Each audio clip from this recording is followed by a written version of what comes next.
সালের বৈষম্য বিরোধী ছাত্র জনতার মহাবিস্ফোরণের মধ্য দিয়ে গণ অভ্যুত্থান পরিণত হয় এবং ফ্যাসিবাদী স্বৈরাচারী ভারতের কৃতদাসী শেখ হাসিনা দিল্লিতে পালিয়ে যেতে বাধ্য হয়।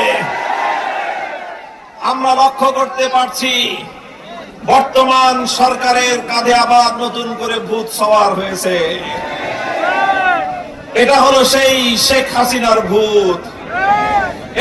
জনগণের ভোটাধিকারের সঙ্গে পরিহাস করবার এক অবিবেচনা প্রসূত এক ভূত আবার নতুন এই সরকারের কাঁধে সওয়ার হয়েছে।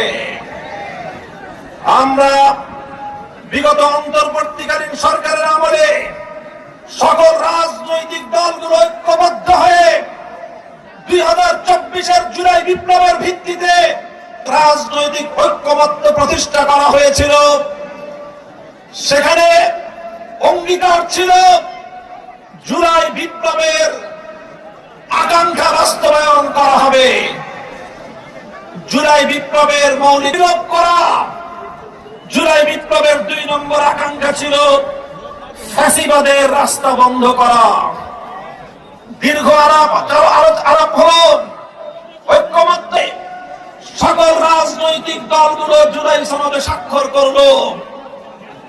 আজ জাতীয় সংসদে দাঁড়িয়ে সরকার দলের মুখপাত্র বলেন জুলাই সনদের মাধ্যমে নাকি অন্তহীন প্রতারণা করা হয়েছে। আমি খুঁজে দেখলাম, আর সেটা হলো জামায়াতে ইসলামী, বাংলাদেশ খেলাফত মজলিস, এনসিপি, 11 দলের সবগুলো দলের কাছে জুলাই সনদের যেই কপি প্রদান করা হয়েছিল আমরা গিয়েছিলাম স্বাক্ষর করতে।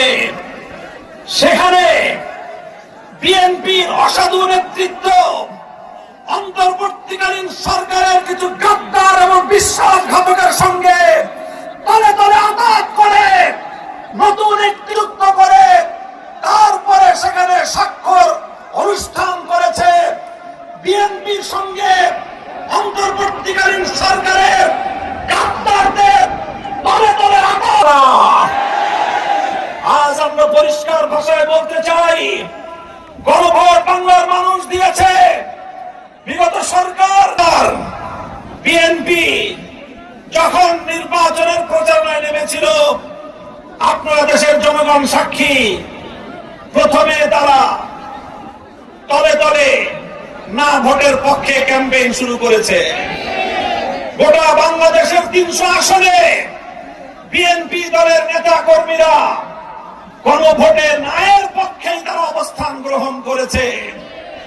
আমরা জুলাই সনদ বাস্তবায়নের জন্য যখন মাঠে নামলাম, আন্দোলন শুরু করলাম, গোটা বাংলার মানুষ জুলাই সনদ বাস্তবায়নের জন্য ঐক্যবদ্ধ হতে শুরু করলো, তখন বাধ্য হয়ে তারা জুলাই সম্মত হলো, আলোচনার টেবিলে বসলো। আমরা অনেকেই বলেছিলাম আমরা আগামীর বাংলাদেশে গণপরিষদ গঠনের মধ্য দিয়ে নতুন সংবিধান আমরা রচনা করতে চাই অথবা সংবিধান পুনর্লিখন করতে চাই। বিএনপি সংবিধান সংশোধন ছাড়া অন্য কোন পথে অবলম্বন করতে না পারে 71-এ মুক্তিযুদ্ধ করে দেশকে মুক্ত এবং স্বাধীন করেছিল। ভোটাধিকারের জন্য শেখ হাসিনার বিরুদ্ধে লড়াই করে জুলাই বিপ্লব বাস্তবায়ন করেছিল। এদেশের 70% মানুষের ভোটের অধিকার বাস্তবায়নের জন্য যদি আরেকটি বিপ্লবের প্রয়োজন হয়, আরেকটি অভ্যুত্থানের প্রয়োজন হয়, সে অভ্যুত্থানের জন্য প্রস্তুত থাকবে তো। বলি আপনার সুমতি হোক, খবরদার জনগণের ভোটাধিকার নিয়ে যদি খেলবার চেষ্টা করেন, এটা সে আগুন যে আগুন আইয়ুব খান পুরো সরকার হয়ে গিয়েছে। এটা সে আগুন যে আগুনে শেখ হাসিনা তার গদি শহর জ্বলে পুরো সরকার হয়ে গিয়েছে। সরকার তোমরা জ্বলে পুরো ভস্মীভূত হয়ে যাবে ইনশাআল্লাহ। জনগণের অধিকার বাস্তবায়ন করে আমাদের আন্দোলন ক্ষান্ত হবে ইনশাআল্লাহ।